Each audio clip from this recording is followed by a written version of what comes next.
Good evening, everyone. Welcome to tonight's event, Tongela Masilela's latest book, and on African literature and intellectual histories, reflection on his work. It's again Busani at the center of it. This is his 11th or 12th book. Can you believe it? And that's what I thought we should actually start with, because everyone knows him. We can see from the ministers and the parliament people coming here, but also in a way that's beyond just greeting. It's someone who's been there in the center of things, who's a true intellectual in terms of searching, working, and sheer intellect and enthusiasm. And I thought, let's just, let's appreciate properly this current day carrier of the new African narrative, basically. And I want to just read out a short thing of his CV. Busani has led the National School of Government in South Africa, which is a recognized think tank for public sector reforms and civil service professionalization. It serves appointed and elected officials across South Africa and the broader African region. It collaborates with universities worldwide. Before this role, Nqaweni was head of policy and research in the presidency and served as chief of staff to multiple South Africa deputy presidents and the current president. His interest spanned, he couldn't go up to with the president because Dr. Shisana was here as his advisor. His interest spanned policy development, program implementation, strategy, leadership, economic governance. He holds academic affiliations as visiting adjunct professor at the Wits School of Government, visiting professor at Fudan University, visiting scholar at Toronto Metropolitan University, and senior research associate at the University of Johannesburg. He's also a fellow of ALI, the African Leadership Initiative. But, you know, Ntongela Masilela, we're going to ask him now how many books he actually wrote, because they stand on a table like volumes of them. But and he had a very late career kind of surge of publishing. He put on his work on a CD-ROM and then the internet by 2004. And he started working on all that material, and the book started coming out in 2011. And they haven't stopped then. So we're going to ask him how many. But truly, I've also been lucky to work as a late career writing full-time, but for this guy to be a whippersnapper of 50 years, if I can tell you, old, and be in his 12th book, I hate to think what will happen if he has a late career surge in writing as well. But Busani, well done, and welcome everyone again.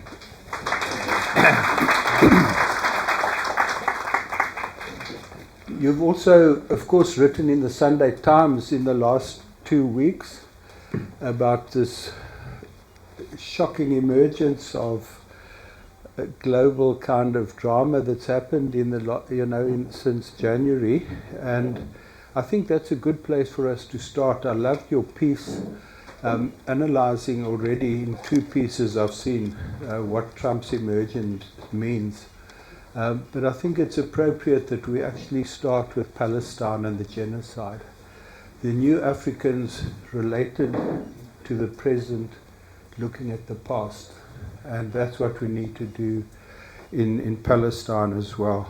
The filmed horror of that genocide has, the notion of Western civilization has been a complex, a problematic sort of term for a while now, but this really takes things beyond what words can actually describe. To try and own the space and build a Riviera over the ruins and dead bodies of Palestine is just an obscenity, basically, and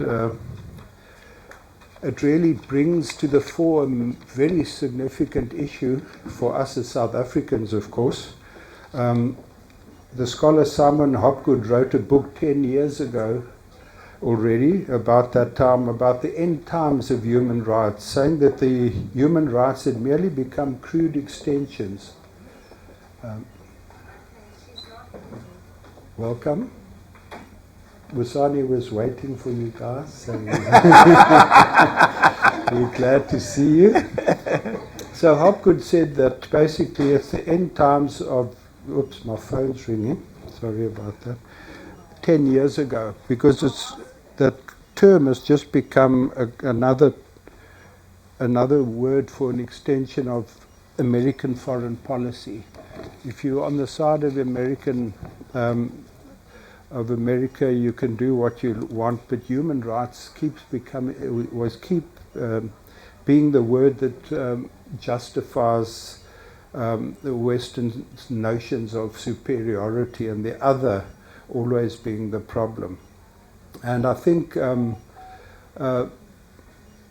the jazz pianist Paul Hanmer, I had the privilege of listening to him speak and play about his work the other day. And he's been exploring African dimensions of music. And he said that to feel that music and be able to play that jazz music, it also comes through in Masilela's work, his love for jazz, the cultural dimensions of feeling and so on. That to be able to understand jazz, you've got to understand where African people have come from. How from slavery, colonialism, imperialism, and now in the era of today's climate change, and of course the Trump tragedies, it has always been brown and black people who suffer the most, whether they're on the shoreline with climate change or in the interior Highveld with other things, or in urban ghettos in the world. It's always black and brown people who are the ones who come the worst off in terms of developments in the world.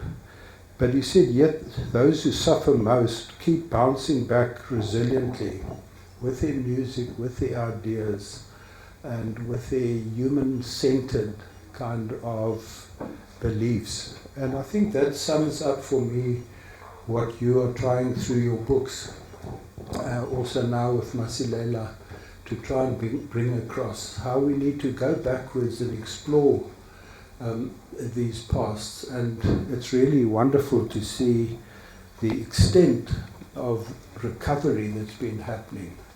And looking just very briefly at the book beforehand, thanks to the HSRC press team there on the other side who's demanding that I hand in a manuscript by tomorrow. I've been working until 3 in the morning. But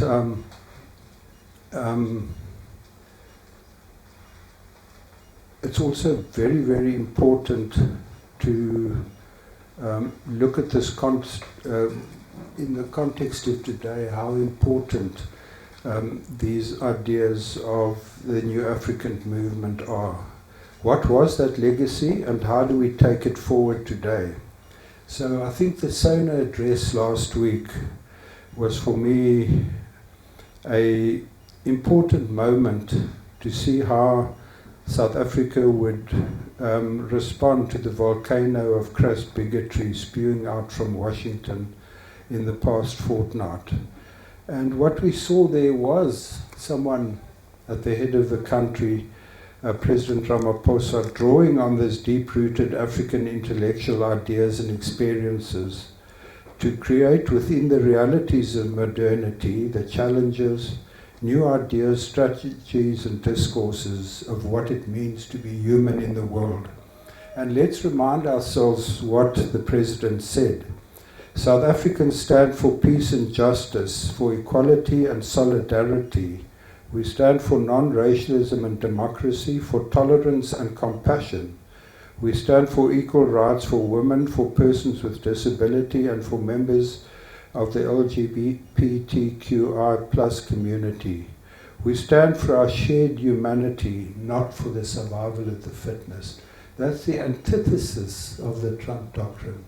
And it was restated at a very key moment. And it makes one very actually proud to be a South African after the rather sometimes depressing past decade that we've had. But just like we did when we listened to our lawyers at the International Court of Justice at The Hague, out of the global South must come the kind of future intellectual leadership, actually. How can the West, after what's happened in Gaza, claim the moral space even to talk about what's best for the world in the future? So as in the past with the New Africans, it's the oppressed, it's the dispossessed, it's the marginalized in the world who somehow or other have to find in those very difficult circumstances the strength to dig within, to create a world that talks about us and not them, about our shared humanity and so on. So I thought that's for me quite important just to start off in contextualizing the work you're doing, the author you've honored by doing this editing. So I'll just say what personally got you to do this book and the volume that's coming, and what are the three standout features and themes for you? What is it for you that excites you 12th time around to write this book, and what do you like about it, and what do you feel in it? Afternoon. Is it work? Is it on? Hello? Okay. So good afternoon, friends, colleagues, comrades, Minister, Deputy Minister, and colleagues HSRC and Andre and other people who are here. So, firstly, the world today, is going through a major crisis. It's a crisis that has been there before, but it's taking a different form, where modernity has lost its modesty. Modernity, again, is becoming crude, in a manner in which we saw during, early days of slavery, of colonialism, and apartheid. And of course, we've gone through a period of about 40 years where modernity tried to be very modest, dressed as a neoliberalism. It looked like a lady and a gentleman, right? Whilst dispossession, inequality, and poverty obtained, and in fact it was growing, and the arrogance of the neoliberal, establishment showing itself off, through the using the whether is the currency as a weapon, or using wars and so on. But it was still just a crisis of modernity, but there was some kind of modesty to it, right? It's like those type of bullies who speak nice, but you are still being bullied, right? You understand that the net effect of your circumstance is that you are actually just being bullied. It's just that now there's a different bully in the house, that modernity has lost its both its every attempt, intention, and pretense of modesty and decency. Modernity has lost it. And one of the things that it is happening now, which is why this book and Masilela matters, is the fact that a crude form of modernity that has lost its modesty that we see today is that it becomes very brutal, and it buries everything else, including history and facts and science and data that is before all of us. So, for an example, issues of diversity and inclusion are just being brutally buried. So, in the same way, actually, that people were being shipped as slaves, who might have been protesting, would be thrown out of the ship because That's why we are saying never reach the other destination, and we are too embarrassed. In fact, we are impatient. We are not even embarrassed by it. We're impatient. We've got to bury it today because you've lost all the modesty. You've lost all forms of pretense that we saw the neoliberal system try to exercise using very hard forms of statecraft. And with works like these ones and the contribution of Tongela Masilela, and the challenge that we have today, and the quotation we are giving from what the president said, is this task of excavation, right? That which modernity has buried, that you go and excavate and revive it and dig it out. Because you cannot fix some of the contemporary problems unless you engage in the task of excavating. I mean, many people believe, like the city of Cape Town are doing, that you can actually deal with history through high rise, and that is why, in my view, in the next 5 years, the BOCAP will be completely gone because it's being shielded from everybody else to the type of buildings that is taking place there. By doing that, we are concealing. We are not excavating the history of Cape Town, how it came to be, the diversity, and all the cultural manifestations that has made Cape Town what Cape Town is. So a tourist who may be coming here in the next 5 years may not know, except for reading on pamphlet, that there was a place called BOCAP, because from here you will not be able to see it. And that is what modernity does, because you bury, you conceal, you hide, which is what is happening in the US, because we are burying fact and history, and everything else. And what Masilela did, which is one of the important things about this book, was that he was one scholar, not well celebrated here, and we can talk about why that is the case, was that he committed over 50 years of his life to this task, this project of excavation.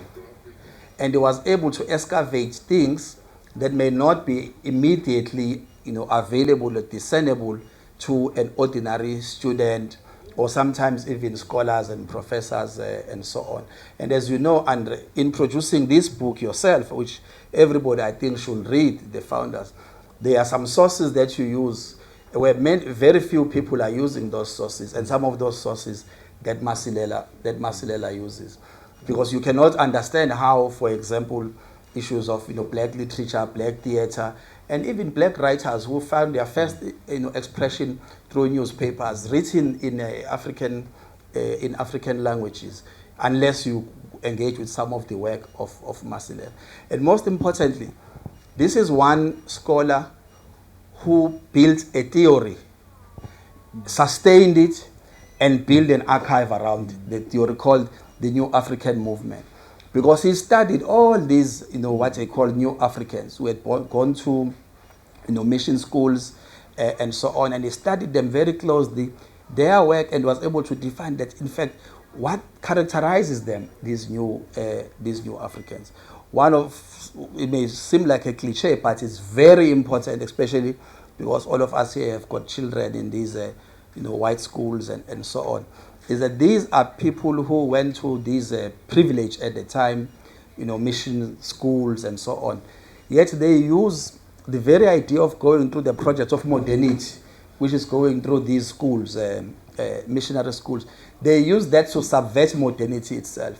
They use this information to excavate the truth, as Masilela will do, and they were able to protest and violently reject, European modernity as it manifested at the time, which is important because as our children go to these schools, we are unsure whether they will be able to use this education to subvert the system, turn it on its head, excavate the truth about why we have a challenge of inequality, a challenge of poverty and unemployment, and use that then to imagine a South Africa that will deal with some of these challenges that we are facing.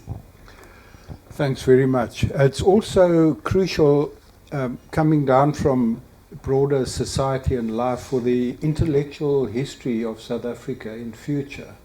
And it seems, if just to help people understand the different phases of the New African movement, if I'm correct, there are 3 different phases if we look at South African intellectual history since the time of Theo Sorga in the 1860s and so on. So Masilela calls the first 100 years from 1860 to 1960, when Sharpeville ruptured things in a fundamental way, as the time of the new African movement. That's when African people, contained in a new colonial boundaries, wanting to participate in the economy and that society, pushing for a bigger role for themselves, and eventually hoping the society would open up like Europe and North America did for the working classes and women in the early 20th century and up to World War II. In South Africa, the opposite happened.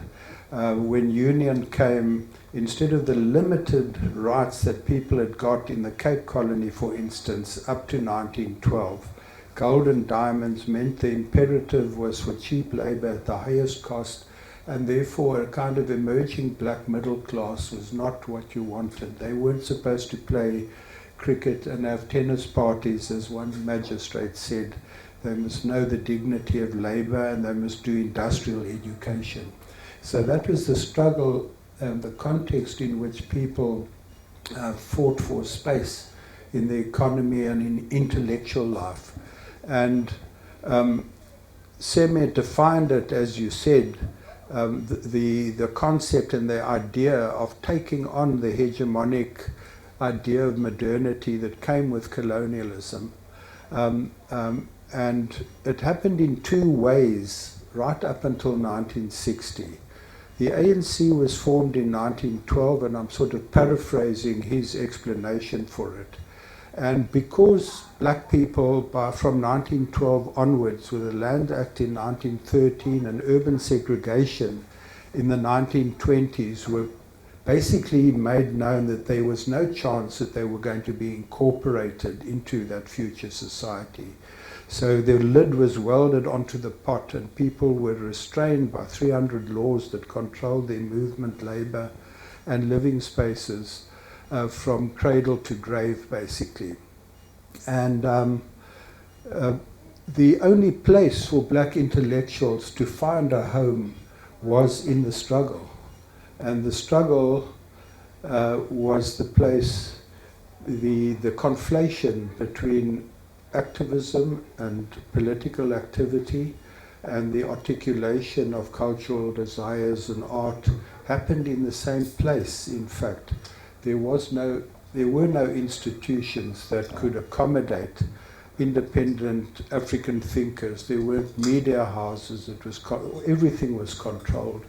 So the struggle became the place where both the intellectuals and the activists found a home, until, he says, 1960, when Sharpeville and the bannings of the ANC ruptured that link between intellectuals and the political movement to some extent. And I'd just like to speak about that just now as well.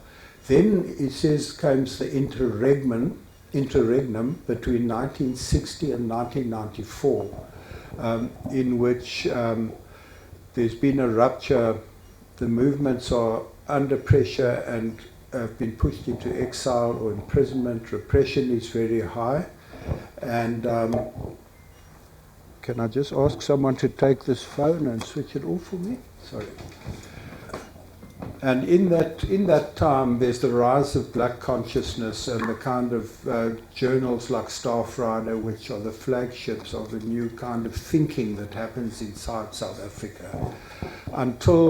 It lasts until 1994, when we then have the institutionalization of the democratic ideals, government that's representative of the people, and very importantly, the emergence of public intellectuals which are articulating themselves within the system, and new institutions that start getting created to let people intellectually pursue this history. So, like Bongani Ngulunga at University of Johannesburg, but particularly as I read it in the book from around 2000, when Dr. Ben Magubane came back This was almost the rebirth of finding a new African movement in a different context.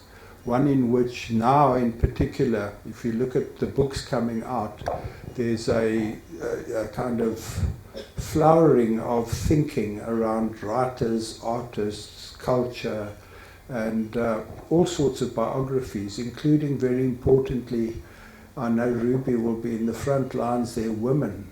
If you look, for instance, just in the last, walking into exclusives at Christmas time, there's Joyce Soroki, Philiso's Jwaga, Pregalia Bam stories. They're absolutely beautiful books by women coming out, showing, and it's a question I have for you, in the index to the archive, there are 250, I think he mentioned 400 people that composed this intellectual class. How many of them were women? Because what you're seeing in these biographies is the tremendous depth of intellectual activity, of all sorts of shaping of people's lives through innovation, imagination, and so on. Besides the artists, the Miriam Makebas and other people, it's also Barbara Masekela, for instance, studying in Lesotho, goes in 1960 to Accra, soon after Nkrumah and Ghana have become independent, and meets Toni Morrison there. There are all these networks of black intellectual activity that we know very little about still, despite even the 1,000 books that have come. Given what happened before, the total exclusion and the invisibility of black people in history, we're still very far from understanding all those things. And I think Vesper Smith is the latest biography, and there's the beautiful book called Written Out by Regina Jelana Twala, who was from Swaziland. She grew up at a rural mission in KZN and wrote the first women's column in Umtheteli Wabantu in the 1920s called Mademoiselle, and she was dreaming herself in as an urban woman, but she was in a rural mission in the mountains in KZN. She went eventually to Johannesburg and married Dan Twala, who was Mr. Social Guy in Joburg. He was a very prominent football and sports figure, the Bantu Men's Social Centre. He was the chief guy there. She wrote 1,000 love letters between her and Dan Twala, exist of the 1930s. And then she was one of the first women to qualify at Wits. And she wanted to write and she wanted to publish a book. The long story is, everywhere she went, she was crushed and stopped from doing that thing. She died of cancer in 1966 on the eve of Swazi independence.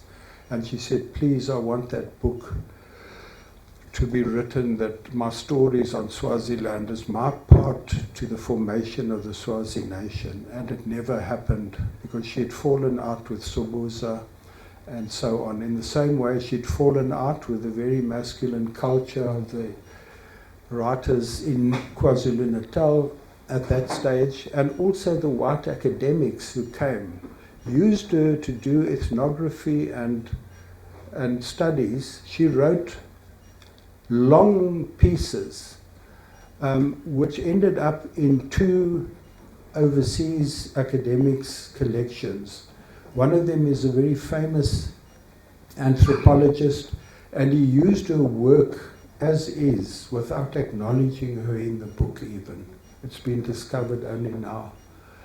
So, although she wrote for 40 years constantly, there was nothing published by her until this book came out 2 years ago. That is also a kind of extent of the exclusion of the black body, basically, from colonial life, social life, and the narrative. In my field of also social history of sport, there were 18 black people in 4 volumes of cricket history mentioned between 1870 and 1960. And we've started rewriting, thanks to HSRC Press, the post-colonial history of a colonial game. And so far we have excavated over 40 years 120 tournaments by representative teams, 7 different South Africas that existed in cricket, who had provincial tournaments and picked South African teams. None of that has been in history until 7 years ago when HSRC Press published Cricket and Conquest. So we must not be scared to go into this process of imagining that history and dealing with it and sort of giving it wings. The level of exclusion is incredible. Sorry that I'm talking so long as well. What I wanted to ask you, was there such a rupture between 1960 Sharpeville as he makes out? Because when you read of Oliver Tambo going out into exile, he has to reinvent himself. He's suddenly gone to Botswana, Malawi, he's in Tanzania, he now has to go to Libya, and he's seeing people and worlds and dresses and languages that he's never understood.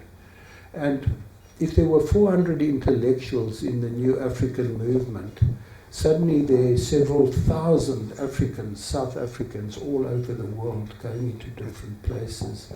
And where I would just ask you about that one, have we not underestimated the kind of almost internationalism on steroids takes wings, and people go and live in so many different countries and are writing and doing things. So Magubane on page 304, you list there how many works he did in exile. Alex Laguma wrote 5 novels, and 5 volumes of his non-fiction have been published, but he's not a member of the New African movement. So what I'm trying to say is we've got to look to broaden it, and also in terms of periodization, not be too quick to cut things off. So Laguma was the son of James Laguma. He went to Belgium and the Soviet Union in the 1920s, going into geographies and with ideas coming back on the Native Republic thesis. His son does it later, and he's speaking in London. He's meeting Mazisi Kunene. Paulo Jordan is staying with Mazisi Kunene in London at that time. Seeking Pakleles at Makerere University, and he's writing to Laguma saying congrats on a walk in the night. Mazisi and Louis Nkosi go with him to Beirut and Kazakhstan to write his conferences. We know nothing of all that stuff. So the world that it opened up was quite remarkable. And you know, if you look at Masakela, the musicians, the photographers, the artists, together with those, I think intellectualism flourished. It took 10 years for BC and the workers' movement to come up. It took 10 years for that kind of reconstruction of an international network that South African intellectuals fed into. Do you want to comment on that? Well, you know, this beeping sound is really irritating. Can we not do something about it? So I think, you know, the period after, you know, Sharpeville was a very traumatic period, certainly for Masilela and many others. It was traumatic. Although it was understood that the system was brutal, but I don't think they had imagined after Bulhoek massacre that it could be as brutal as it was. And so they go to exile, and it's a difficult period. They are trying to settle where they are. They're trying to revive themselves, energize themselves so that they are not discouraged. And that's a time where the struggle here also then goes underground. And for people like him, because of the distance, he might have felt that way, that is an interact now. But where he's rescued for me is in the works that he does on people like Bessie Head, Peter Abrams, and Nadine Gordimer. And later the work that he does on Louis Nkosi, I suppose they were together in Kenya, but most importantly the work that he does on SKM Mphahlele.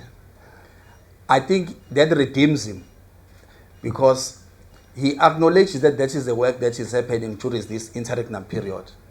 And you will know that during this period, most of the people who were writing, at least within the borders of South Africa, were people, Nadine and so on, and they later get isolated because, at least, she was white, she was okay. She later then will get isolated.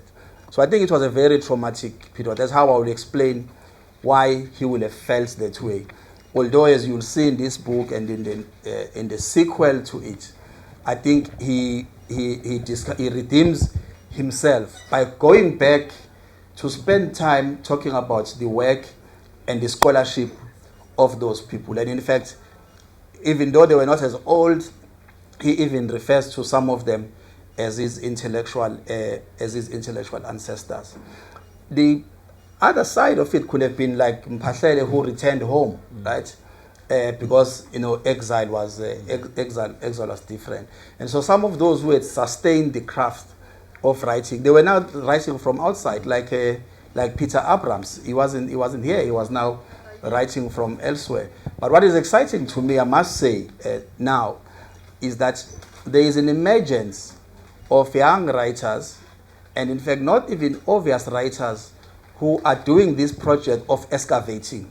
So if you want to understand the history and the work of black entrepreneurs at the height of apartheid, you have to read Nzamela, for example, because he has done a beautiful project of going back to demonstrate that there were actually entrepreneurs even during that time, as difficult as the system was.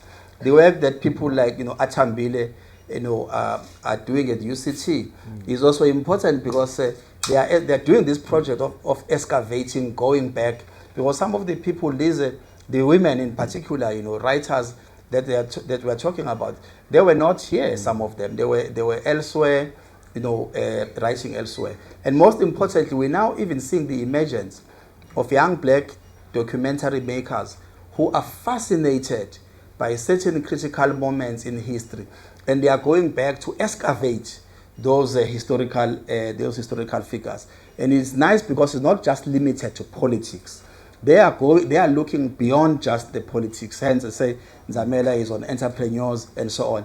The funny thing is, some of these schools, schools like Inanda Seminar, the women who went there, they were taught how to type, right? They were either doing dressmaking and stuff like that. But in the main, the biggest skill there was typing, was writing. They were trying to write minutes and so on, because they were supposed to provide the support. And because they were immersed in the politics of the country and so on, when they were now using the same skill of going to another seminary to learn how to type, how to record, how to summarize, then the mainstream will not allow them to do that. And that is why the most tragic moment was the moment where, you saw the demise of Drum, Imvo Zabantu, Ilanga, Lasenatali, and so on. Because those were very fundamental, platforms for cultural expression. Early playwrights, there are people from Soweto here, they go to Vilakazi Street. They don't know who Vilakazi is and what Vilakazi did and all of that. And some of them who don't know, Dlomo and so on, those were early playwrights. Those are, keepers of history in a sense. And where were those plays published? They were published in newspapers. Early poets, they were publishing in newspapers, because you couldn't have a poetry collection, I suppose, until the staff writer came and so on. So the newspaper, the press, played a very critical role in providing the platform. I mean, those were organizing politically, you know, and I'm sorry to the ministers and the leadership here. The amount of efforts that it takes now to bring 1,000 people into a room is really hard with all the kind of technologies that we have. But these guys, I mean, could move from all over the country to congregate in Bloemfontein, you know, to form a part. These letters that we are talking about, Ilanga Natal was in Natal, there in Nanda, there where I come from. That is where the newspaper was. But they will publish articles from people from, you know, current, present day, you know, Gauteng or Transvaal. How did that letter get there? And they publish religiously every week, regardless of the fact that now you send an article through WhatsApp and editors, they don't sleep on Sunday because they are, you know, they are missing pages and so on. During this period, these people were using donkey carts, but they were able to organize and mobilize. And this was not the mobilization that was based on slogans. It was based on the ideas. Either it was ideas, intellectual and cultural ideas, and also they used the church as well as a source of mobilizing. But it's exciting now that we've got young creators, I mean, even those who are doing fashion and so on, who are actually re-excavating, as I said, bringing back that history because it matters. We can't redress the injustice of the past as written in the first page of the Constitution, in the preamble, without also redressing some of these things. I mean, if I talk contemporary politics, the biggest loss with the current political arrangement that we have now is that, as some people have theorized over the past 30 years or so, is that there was an emergence when the interogram ended, where the black people became the political majority and the white people were the cultural majority. So they defined trend, they defined what we speak and talk about, what we eat and so on as a cultural majority, and then as black people were political majority because we voted and so we could determine the electoral outcomes. So the tragedy, which what the ruling party says is strategic defeat, is a tragedy actually. The tragedy of it that black people today are neither a political majority nor a cultural majority. So the few people like Sandile, Atambile and others who are writing are doing a very crucial job because we depend on them to rescue and to preserve that history in an era where modernity is once again showing its worst, in its ugly head. Any questions, comments?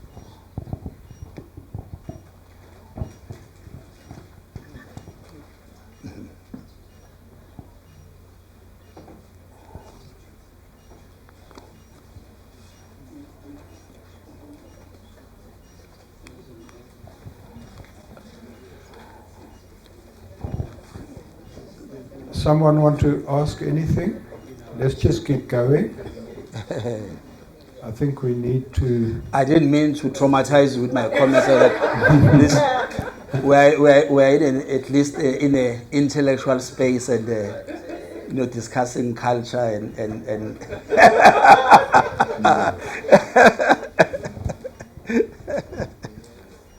yeah. But maybe if I must say, the question you asked about women, I mean, Masilela, in fact, someone has asked that I should do a piece on this.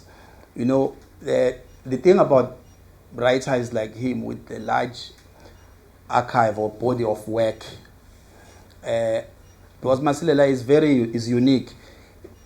He built his scholarship by acknowledging other people. That's what he does. Like, there's very few people who do that. I mean, especially because achieved scholars like you, please. Achieved scholars like you, they can be snobs, right? They're snobby, they're very snobs. I mean, who've published bestsellers and so on, like Oscar van Heerden and so on. They become snobs, right? Like that, and also what they do is that they make certain selective choices. The interesting thing about Masilela is the fact that although he was not dealing directly with the subject of gender and so on, because he was a Marxist with a different frame, but he brings very important female figures into his work. In fact, the last email he sent before he passed, sent to me in 2020, was that there were about 8 or 9 females that he wanted to write about. And he said some of them it was not going to be a popular thing because they may not be known. But as I said again, the fact that there's these young, female scholars and male scholars who are going back to rediscover is important. I looked at, curriculum of a few universities. There's very few universities today who are prescribing Bessie Head, right? Mm-hmm. Very few are prescribing Bessie Head, right? You most likely, the Bessie Head lecture is in Botswana. Well, it's understandable at some point he was there.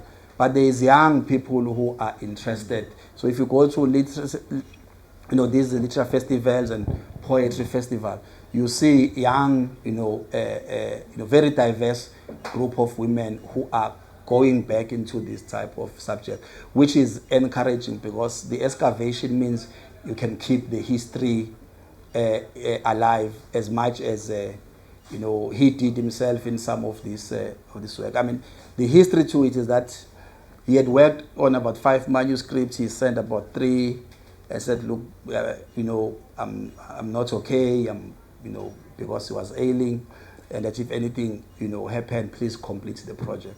A very difficult one. Someone who wrote a page-long paragraph, and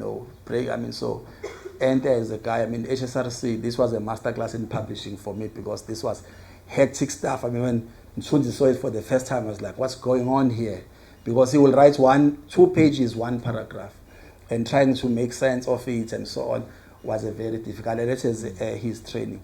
Lastly, on the issue of, he was in West Berlin. Most people in exile were in East Berlin. He was not in the GDR. He was on the other part, and then he ended up in Poland before he was rescued to California, where he met Kunene and other people. That partly explains why there's a point at which he disappears, in a sense, because the literature being consumed in progressive circles at the time where the literature was produced in East Berlin, because GDR had a very strong, I would say, propaganda machinery that was disseminating information around. Until then he goes to California, and then he gets resurrected, as it were. Yeah, it's a remarkable the time he spent out of South Africa from 1969 in Kenya till dying in 2020 in Bangkok, and all those journeys he did. How did he end up where he ended up? His father was a doctor, and that's where he learned, where he got this kind of obsession about study, I suppose. Well, if we use the standard of the time, I suppose even now, he came from a privileged family, right? You're born in Soweto, and you go to school, a boarding school in Mantobelo. There are people from Durban here. It's very difficult to get to Mantobelo even today, Even I'm from Inanda. Mantobelo is, even today, is very difficult. But during that time, they took him to school there. And education was a big thing, for the family. As his brothers, Themba, all of them are well educated. But I think what became a game changer was the fact that when he got into Kenya, you will really have to be on drugs, and there was no Nyaupe at the time.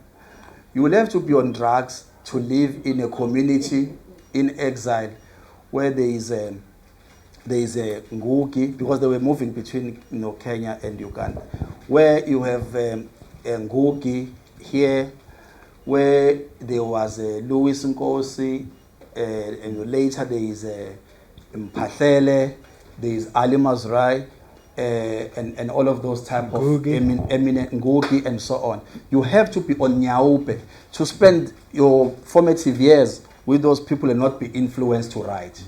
Today, if we are on Nyaupe, you can be born of a billionaire and amount to nothing. But at that time, it was really impossible that they could do that.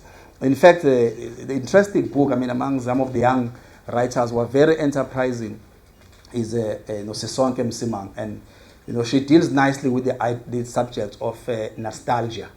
So the nostalgia, we know it. White writers bring and Kutsi and others, and the AfriForum guys, and Mask. Those are people who are, inflicted by the virus called nostalgia, this longing, and so on. Now, Sisonke, in this, this book, Home is Another Country, I think, yeah. The interesting thing about that book that there's a chapter about Zambia, where she talks about growing up in Zambia. Then there's a chapter about Kenya. Kenya was the Arab Moi was the West, right? He just didn't care. And at the time, she was a child, of course. What she writes about Kenya and the period at which these guys, Ali Mazrui, Masilela, and the whole of those host of intellectuals were exiting Kenya, right? So it's just parallels because she was a kid at the time, that it was like a West period in exile, being in Kenya. And the coincidence, without them talking about it, is the fact that there's a period at which they all left. They went to Egypt, some of them, the US, Germany, and some went back to Makerere. But this subject of nostalgia, Selo Deka does it beautifully in a different, context. One of the brilliant writers who unfortunately passed on very early. But most of it, if you read, especially the South African novel, and except for maybe I'm biased. She came from the movement and so on. Except for Nadine Gordimer, all other South African novels that have won the Booker Prize, they are dealing with two things, nostalgia and ownership. All of them, is that, as well as the Swargefar kind of stuff, like the way Kutsi ends the disgrace, it becomes disgraceful. This book being celebrated now, I think there's a better book. It's a young woman from here, Cape Town, called How to Be a Revolutionary, C.A. Davids. It won a local prize. It should have won a book, but this other one called, The Gift, the one by Galgat, it won. I don't think it was deserving. But because of again, modernity, the metropolitan reader want to know how the black people in South Africa are treating the settler. Right? I'm using settler. Donald Trump used it. We hardly use it. Donald Trump called white people settlers. We don't use it, except for EFF. He used it in an official document, right? He said settler white community. He read it 3 times in that document. So I'm just making this reference that says the metropolitan gaze, modernity manifesting in a different manner, it will reward and award those who are doing the work of burying, and then it will not reward and recognize those who are doing the work of excavating, such as Masilela. That's why it will be very difficult to find an older South African scholar, prescribing any of the 5 books that Masilela, did, and the rest of those that are in journals and elsewhere, except for people like Kian Thomasel. Kian has done very great. He was one of the first people to invite Tongela to return to South Africa. And then the second person to do that is Professor Olive Shisana. She sent a direct invitation, and he emotionally and otherwise, he never returned. He came coming back to South Africa since he came to the Makubane at 80, invited by the HSRC, because he felt recognized and so on, not because he and they were doing literature together, analyzing theater and so on. Yeah. So again, two other things is the internationalism of our intellectuals and their history and how they've thought. It's always been about how we relate to our area, to the national government, to the world out there. And already in the 1830s, Gianni Chachu, even before Theo Soga, had traveled for 3 months through England, with thousands of people listening to him, and 4 of the 5 ANC presidents, first 5, had studied overseas by 1900. And when education in South Africa was becoming inferior for black people, moving in the direction of they must do industrial education, there were more than 300 South African students in America between 1900 and 1910. These are amazing stories of how W.E. Du Bois taught Charlotte Maxeke and wrote a foreword to a booklet in 1930. So these kind of connections across countries have been happening for more than 150 years. Soga was the first one to get a degree in Edinburgh or Glasgow, and came back with a Scottish wife, for instance. You know, I mean, just like these journeys that people have taken in life, including in the exile period, are just absolutely remarkable. John Knox Bokwe, who's now Lady Pandor's great-grandfather, Z.K. Matthews is her grandfather, of course. There's a thing in Imvo Zabansundu about his trip to Scotland, and they called him, you know, he would watch people playing chess and he'd advise the guy how to move. He wanted to find out how boats navigated on the ocean. He writes about this in Imvo Zabansundu, and of course he was given a name, John Kay, by the rest of the people on the boat, but he keeps this, besides getting seasick, trying to find out about navigation and other things. It's just amazing, these searches across, you know, the transatlantic sort of connection with the American thinkers, and then you know, you spoke about Peter Abrams, who got on a boat in Cape Town in World War II, ended up at the Pan-African Conference in Manchester, and then got an assignment to write a piece on Jamaica for a travel journal, and he ended up staying there in a mountain top in Jamaica for the next 50 years until he was murdered at the age of 97, I think. And he wrote the book called Koyaba Chronicles, which is about the black experience in the 20th century. So, you know, Du Bois said the race issue would be the issue of the 20th century.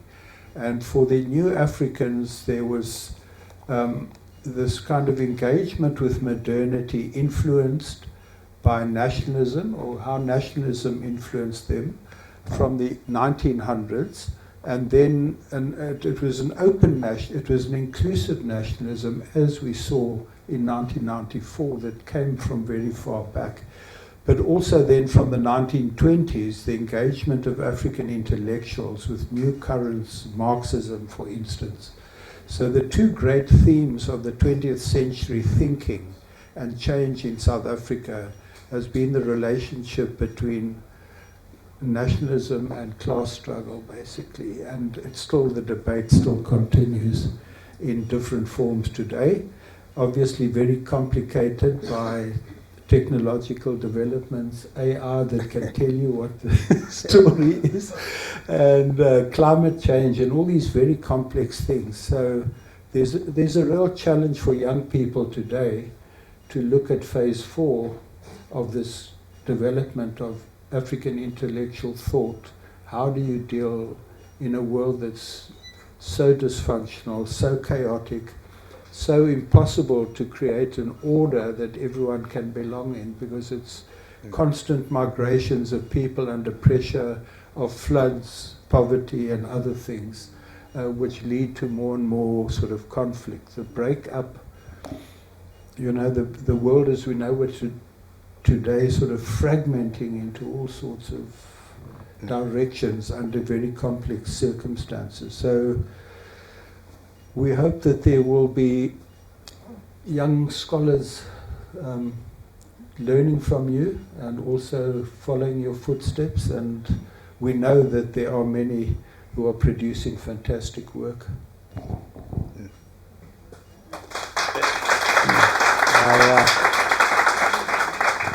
It's us talking too much. Oscar, why are you so quiet? But we'll accept that, Ruby. Okay, let me break the ice then.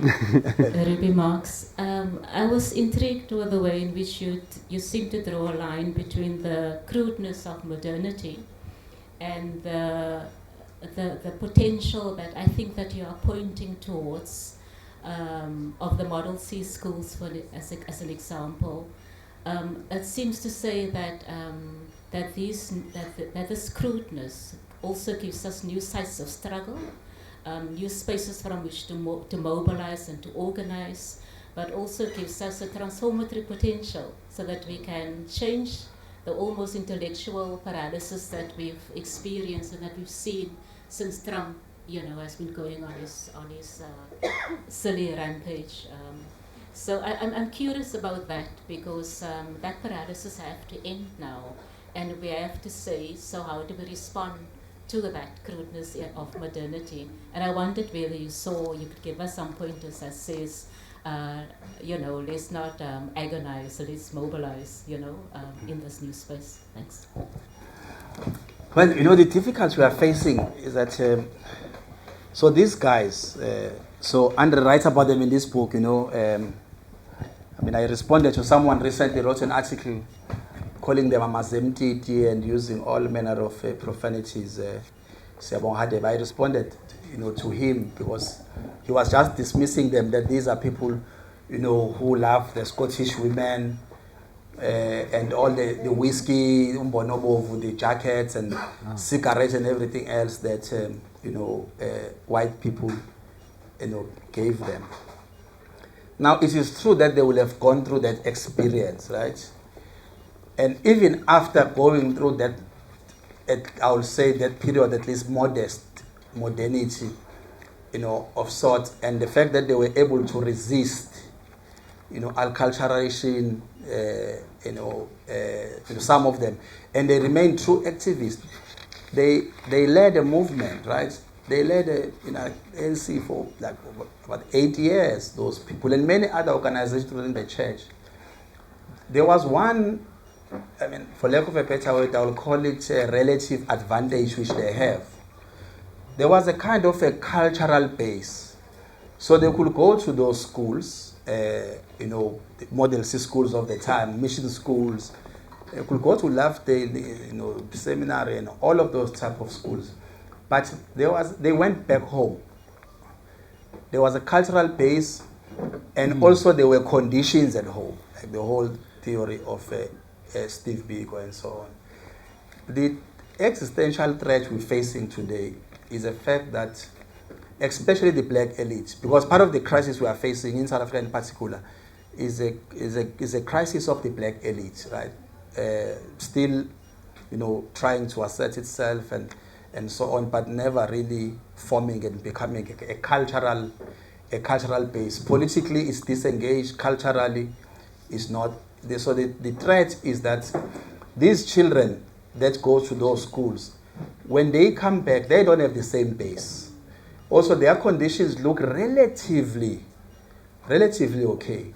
It's only later in life where children like, remember the child of the governor, protested outside a very posh school because, you know what I mean? So those things are happening. That's why also part of what creates this crisis of mental health we see among some of the kind of privileged black kids, because there are these contradictions that they are going through. So my biggest worry is the fact that the base at home is not as solid and as strong as it would have been when Cheryl McLeod could go and study in the US and so on, and still come back and be an activist.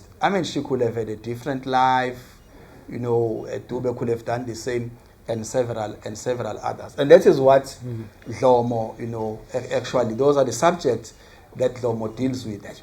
The base reminds you, the base builds and maintains a degree of consciousness. And of course, as I said, Biko later on builds on this thing that, we may be here together and so on, but there's a point at which we diverge, because when I go home, I go to my poverty and so on. But because there's a kind of this relative, comfort, that's what then becomes a threat. I don't believe that the paralysis situation will be permanent. I don't think so. The problem we are facing, though, I think, is that in a manner in which the hegemonic crude statecraft and worst form of modernity we are seeing today, my worry is that they are clubbing everybody together. The neoliberals who created this mess in the first instance, he even calls them the left. So he clubs everybody together. So there is browbeating everybody. The challenge is, are we going to accept that those people are also now part of us? Like, is Biden part of? I mean, he's calling Biden and Bernie Sanders the same. It doesn't mean that when they are now resisting, they must also then join forces because they have a common enemy. Although the other people are the ones who created the mess that we see with wide inequality and all of the stuff that the neoliberal have been doing, because they triumphed after the fall of the Berlin Wall and created this mess. And that is the mess that then became the breeding ground for what we are seeing in these oligarchs. Were not created by Donald Trump.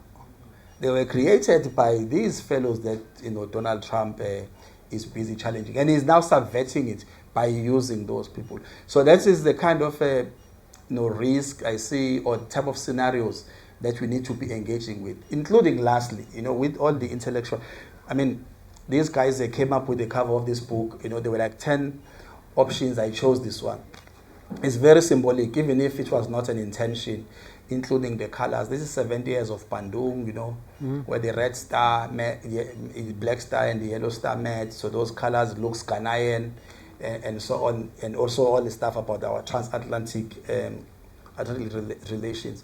These things matter to the extent that the bearing, it is not just the bearing of people who could be in power, but in the main is about the bearing of history and those intellectual ideas.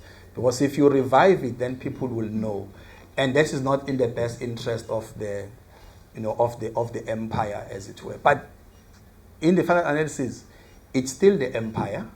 How it manifests and exercising statecraft might differ from one to another. The other might drop a bomb. The other one might use tariffs as a weapon of mass destruction, and so on. I mean, the student being uprooted now with what is going on, in the US. But in fact, we are crying that students are being uprooted, are going back to Africa. But the liberal Democrats did the same in the UK. They did the same. There's very few South African students. In fact, UK universities were facing an existential threat.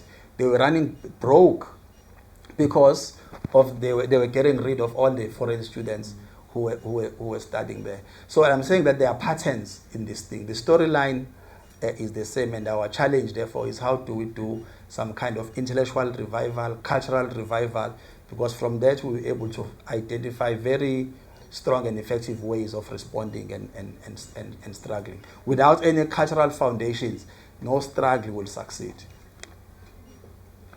Oscar? Sonny, I want to maybe I'll give you that. comment on the absenteeism. Maybe just to comment on the absenteeism of the intellectual within the political class, contemporary now.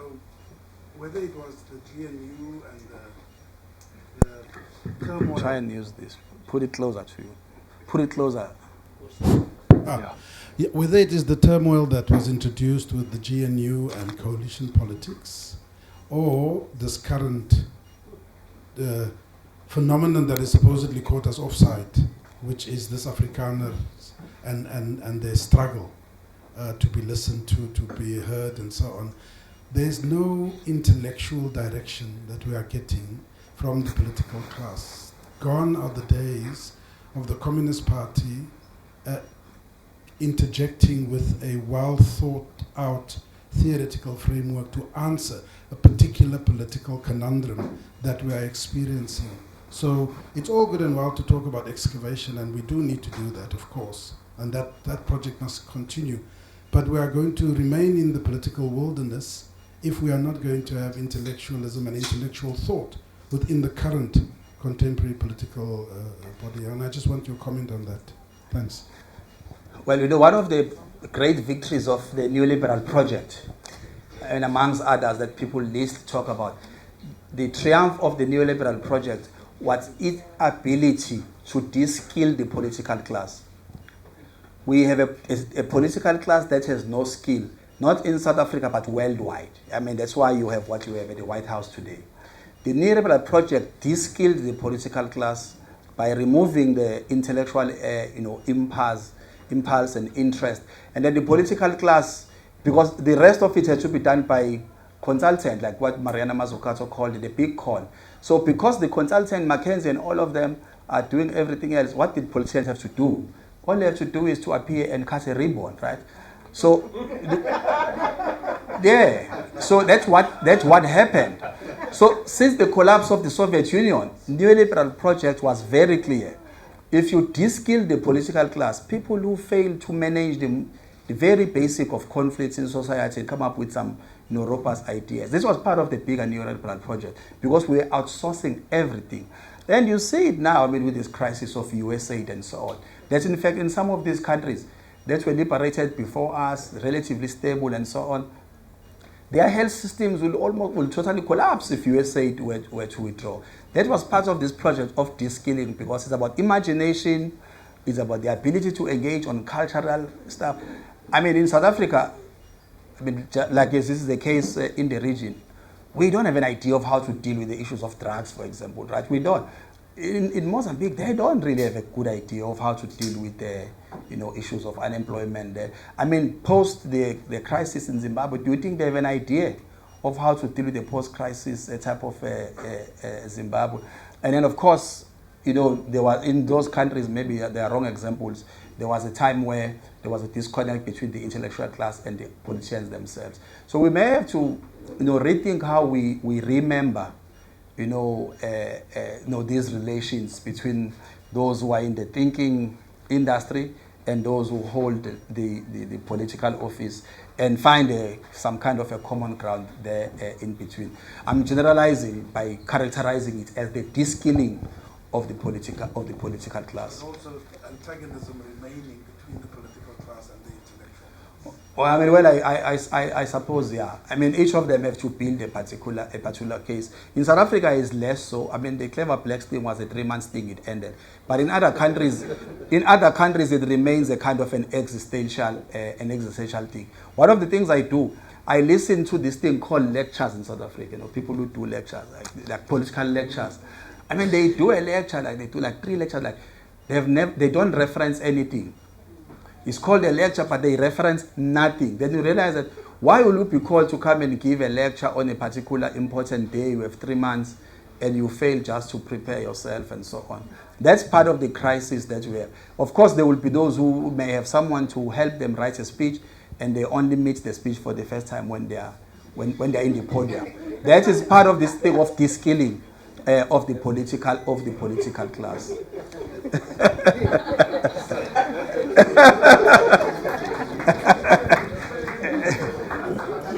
No pun intended, ministers. Yeah.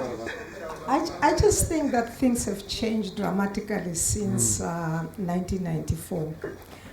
Prior to that, when we were in exile, we spent a lot of time talking to Africans from many different areas of the continent and debating on issues that were critical. We're much more analytical, very incisive in our way in which we looked at things. And then we came back home. We're very excited that South Africa is going to be free. And all of us did what? We went to government, including all the intellectuals that were there during the UDF and all that. They went into government. And once you got into government, you're told, follow the rules, do not be political, do not be addressing this issue. So in a sense, we're responsible for, decimating the intellectuals in the country. And then you started having intellectuals being people coming from outside and analyzing without even understanding our own society, and no one really being strong enough to organize people to engage meaningfully. So there's no meaningful engagement. Even up to now, it's hard to find groups that are sitting down and thinking through our society. Where should we go? What kind of South Africa do we want? How do we get there? We just don't do that anymore. We just simply say, oh, okay, so-and-so said this and that and that. And then we focus on what? Me, I, and myself. Yeah. And that's it. We no longer care about our communities at all. We no longer, engage in a way that gives solutions to the challenges that South Africa is facing. Yeah. No, thanks. Let me take maybe the next two, then I will respond to all of them. I think that's...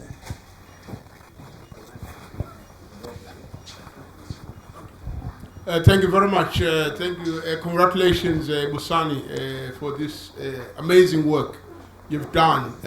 Masilela, is proud of you wherever he is.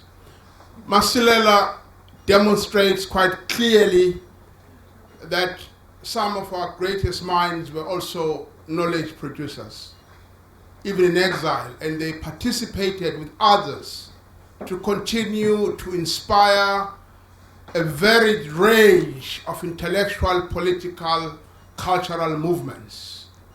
So we need not forget that. And even when we're feeling bad about ourselves, we're feeling down about the challenges of the hour, the challenges of the day, we should draw back, should go back to those energies and draw inspiration yet again. Masilela also did not believe in just categorizing people in very, very narrow confines, but he looked for deeper meanings in their engagement with the world. And this is one of the challenges we still face even today. And this is one of the challenges that, for instance, as Dr. Shisano was saying earlier on, in the 90s, we had a figure like Eugene Nyachi, a charlatan, of the highest order who bamboozled us, and, we fell for it. We should not return to that stage, and congratulations again, my brother. Thank you.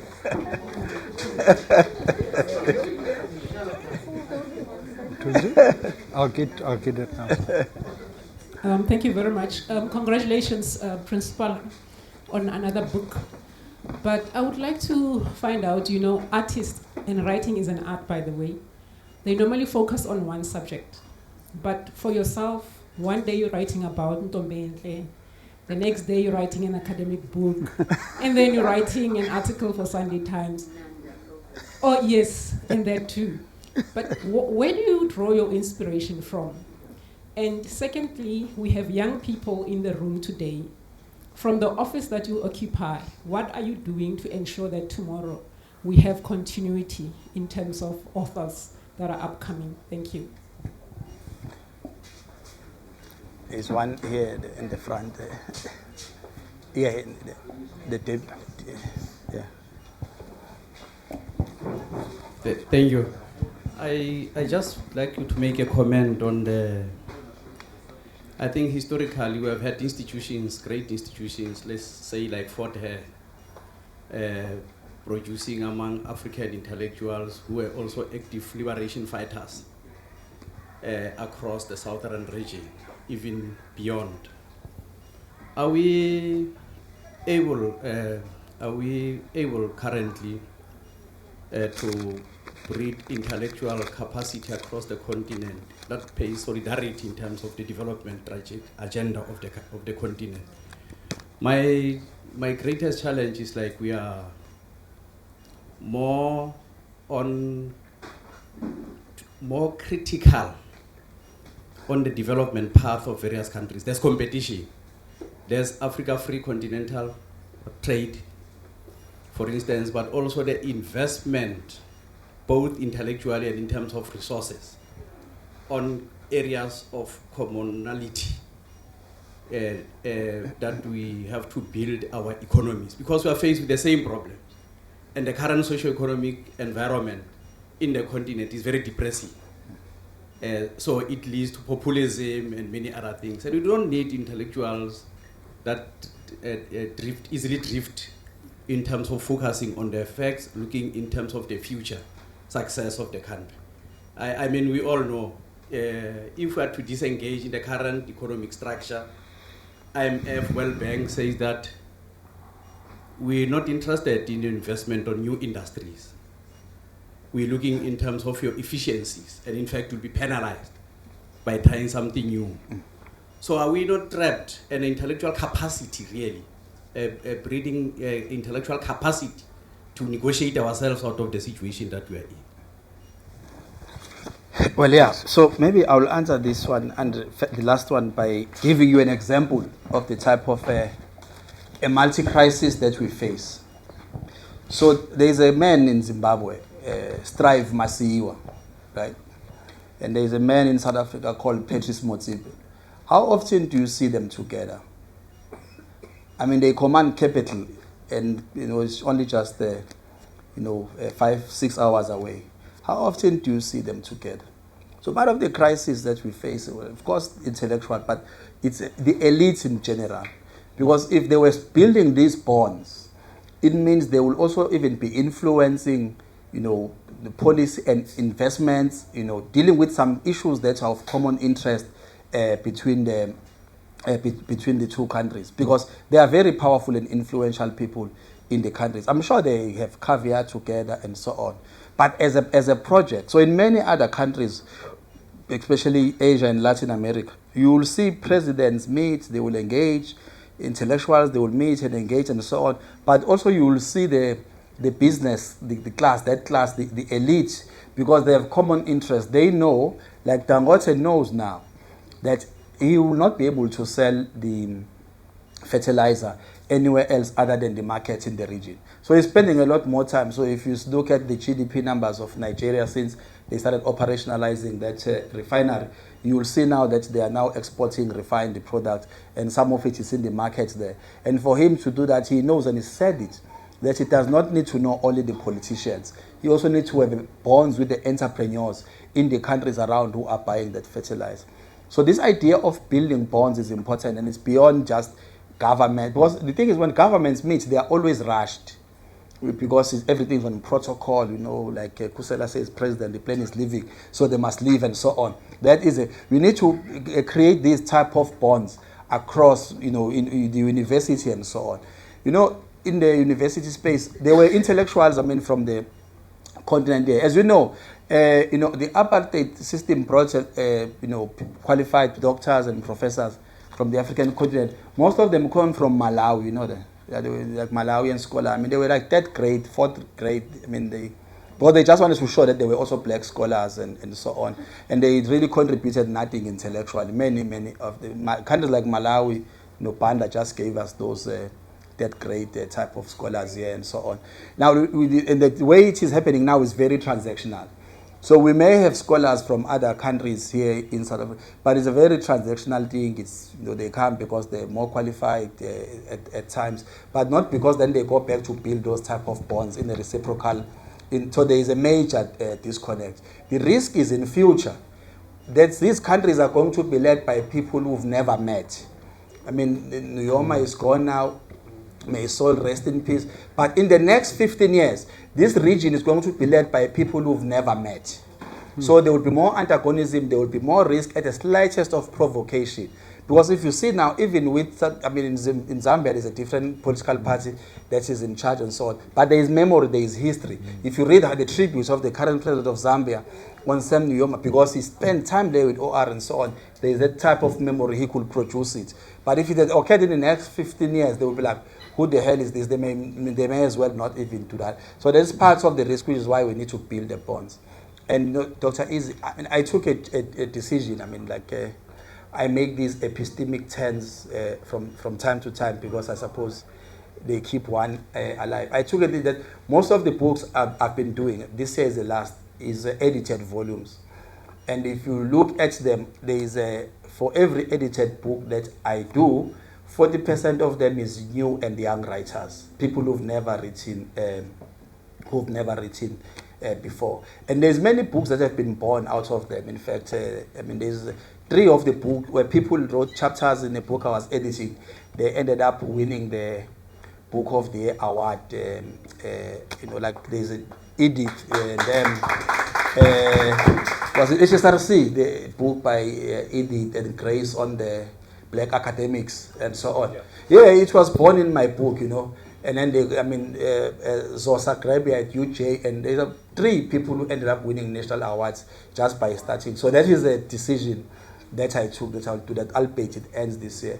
On the literature stuff, I suppose something keeps on drawing me back to it, but after this year, I will only be writing more, economic history and so on. Literature is exciting because culturally it takes us back to where we belong. And the book I'm finalizing now actually is a epistolary. I don't know if you know epistolary. It's basically a novel literature in the form of letters and short stories that will come out, I think, in November or December. And then we still need to discuss with him the volume 2 of this, because there's still 20-something chapters from that big thing that still need to be treated. So that's basically, and I agree. One story. This is a tragic one. Many prominent, those who broke the Interregnum, who came back, prominent black intellectuals in 1994. Do you know what they all wanted to be? Okay, I mean, others wanted to be ministers, those who... All of them wanted to become vice-chancellors. All of them. And it destroyed all of them. All of them wanted to become VCs. We fought for them. I mean, Mokho wanted to be a vice-chancellor. I think UKZN is not better off, really, you know. They fought, all of them. Fought her, right? Like, okay, I mean, some tried, but the problem, the system also was very hostile. They were never going to make it. These were prominent scholars. They'd done well. So the struggles at Fort Hare, the struggles at UNITRA, were that we wanted Mzamane as the vice-chancellor. Who's this guy? Vigalagazi, more IFP aligned from Zululand. He wanted to be a vice-chancellor himself, right? Gesla ended up as a vice-chancellor. All of them wanted to become vice-chancellors of universities after it. And the system was difficult for them. Because the great idea, I mean, we do it now, well, we know how to do it. We take the best maths teacher, produces well, and then we make that person a school principal, and the school collapses. But at the time, the system was extremely hostile for them. That is why some of them did not succeed. Some, they didn't even build best. I think some of them should have been given different titles, like as research professors, so they continue to thrive and produce what they were supposed to produce, instead of them taking these administrative positions. They undermine the black intellectual project. Of course, others became bureaucrats, like your Dr. Shisana became a bureaucrat. Others came and became a backbenchers here in Parliament, and they got wasted here as backbenchers at the time. Some of them, we didn't create also enough incentives where we should have said, no, these ones must go to the university. No one can explain in this room or anywhere else why you could lead, I mean, at least the movement, you could lead the knowledge production space, at least the public sector one, and not be hegemonic, right? I mean, for 30 years, we're running higher education and research institutions, and we have no hegemony in society. Some would say because we didn't have the newspapers, and so on. But I think part of it is that we took some of the best scholars, best researchers, we made them bureaucrats, we condemned them to the tyranny of the log frame and the PFMA. Instead of excelling in what they were supposed to do, they were busy saying national treasure. It's very demeaning. These very eminent people who are busy saying the problem is treasure, when they should be producing books and other researchers and so on. Yeah. Thank you.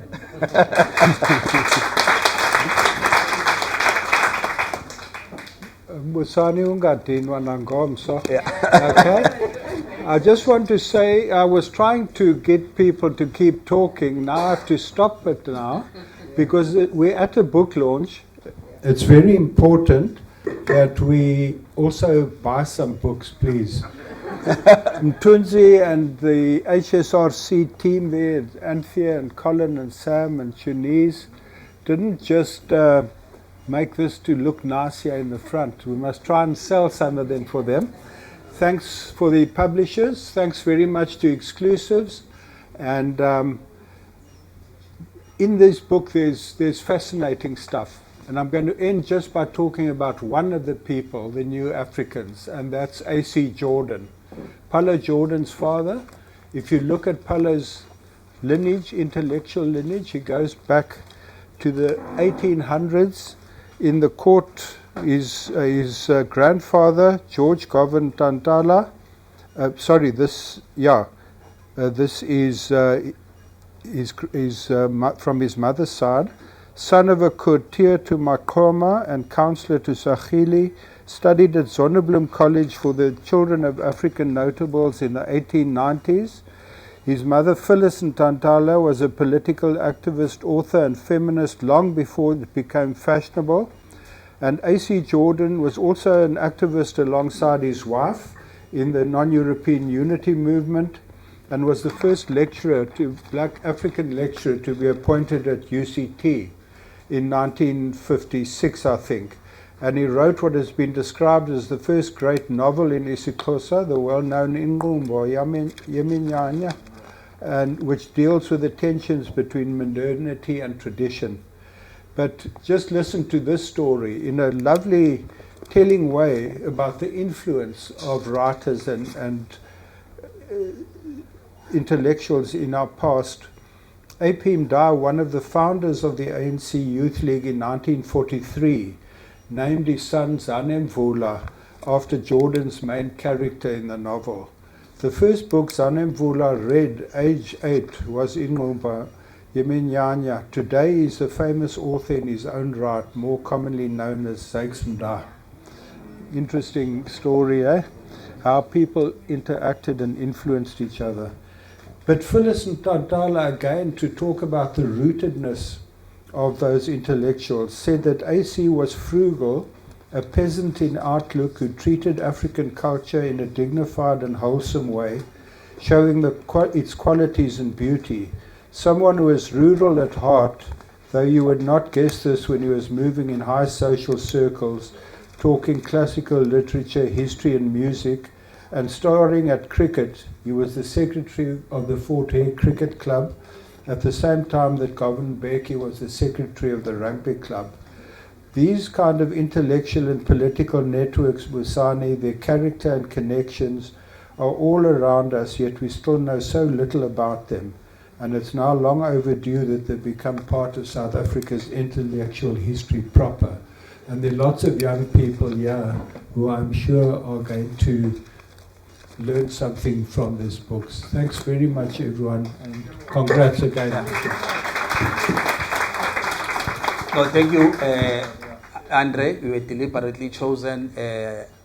Thanks to you for the conversation. Thanks to the colleagues at HSRC for carrying this project until now, and thanks to everybody who's here, the leadership, the minister, deputy minister, and the friends and colleagues who are here, and also thanks to my former colleague Odette, for brought us some snacks. Please have some Pepsi there at the back. At some point, my father worked for Pepsi. Please, thanks to PepsiCo for giving us some of this, and then also thanks to Exclusive Books for arranging, this whole setup. And then we will sign, and then the till is there. HSRC, when you sign a contract, you don't get royalties. So even which is okay. It's a public institution. So, but you read the book. Thank you. Yeah.